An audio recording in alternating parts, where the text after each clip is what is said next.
Le Nord Stream 2. Nord Stream 2. Nord Stream 2. Le mot est sur toutes les lèvres des acteurs de la crise ukrainienne. Mais de quoi s'agit-il au juste et qu'est-ce que vient faire ce gazoduc, même pas encore en service, dans la crise ukrainienne? On a posé ces questions à Dominique Nora, journaliste à l'Obs. Elle résume en 5 minutes ce dossier diplomatico-énergétique explosif. Alors Nord Stream 2 est un gazoduc de 2500 km de long qui passe sous la mer de la Baltique, qui double le tracé de Nord Stream 1 et qui prend sa naissance en Russie, qui veut exporter son gaz à travers ce gazoduc et qui va vers l'Europe et qui atterrit en Allemagne. Nord Stream 2 permettrait à la Russie de doubler ses exportations de gaz sans passer par l'Ukraine ou la Biélorussie. Par le passé, il y a eu des problèmes, notamment l'Ukraine faisait un petit peu des détournements de gaz qui lui étaient pas destinés, mais qui étaient destinés à l'Europe. Du coup, la Russie avait coupé le robinet pendant 2 semaines, ce qui avait posé d'énormes problèmes d'approvisionnement de l'Europe. Donc ce gazoduc Nord Stream 2 permet de contourner ces problèmes politiques. Alors, la Russie veut absolument que Nord Stream 2 soit mis en service pour plus facilement exporter son gaz à travers des contrats à long terme, ce qui est indispensable pour son économie, son équilibre économique. Et les Allemands sont surdépendants du gaz russe. 60% de leur gaz est fourni par la Russie. Et comme ils sont en train de fermer leur nucléaire et de arrêter d'avoir recours au charbon pour des raisons climatiques, les Allemands sont hyper dépendants du gaz russe. Alors Nord Stream 2, dès sa naissance, en 2006, a été très contesté par un certain nombre de pays, à la fois les États-Unis qui pensent que c'est une concession à Poutine et en même temps par beaucoup de pays européens qui sont contre la Russie, notamment la Roumanie, la Pologne, qui ne voulaient pas entendre parler de Nord Stream 2.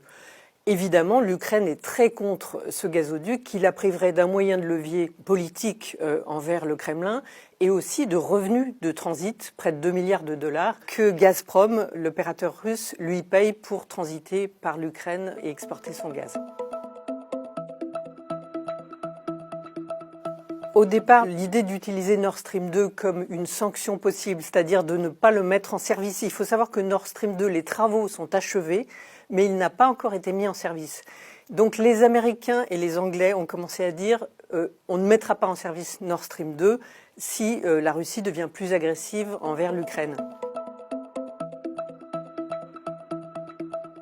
La menace de ne pas mettre en œuvre Nord Stream 2 est compliquée à appliquer parce que c'est un sujet qui divise les États européens qui n'ont pas les mêmes intérêts énergétiques. Donc ça handicaperait énormément l'Allemagne, ça pourrait vraiment mettre son économie par terre si elle manquait de gaz. Mais il faut savoir que les Allemands qui étaient très très favorables à Nord Stream 2 sont aujourd'hui divisés entre les Verts qui ne veulent pas entendre parler de Nord Stream 2 parce que c'est du gaz, mais aussi parce qu'ils veulent être plus durs envers la Russie, et le chancelier Olaf Scholz, qui est très très favorable à Nord Stream 2. La France, dans cette affaire, est un petit peu ambivalente, parce qu'elle a autorisé Nord Stream 2 au départ, mais maintenant, elle considère que ça pourrait être un outil de sanction anti-russe, ce que les Allemands ne sont pas encore tout à fait engagés à faire. C'est aussi un facteur de division entre l'Europe et les États-Unis. Les Américains poussent pour que Nord Stream 2 ne voit pas le jour, parce qu'ils ont un intérêt économique caché, enfin pas très bien caché, qu'ils sont devenus un énorme exportateur de gaz naturel liquéfié, le GNL, grâce à la révolution du gaz de schiste. Donc ils veulent absolument que l'Europe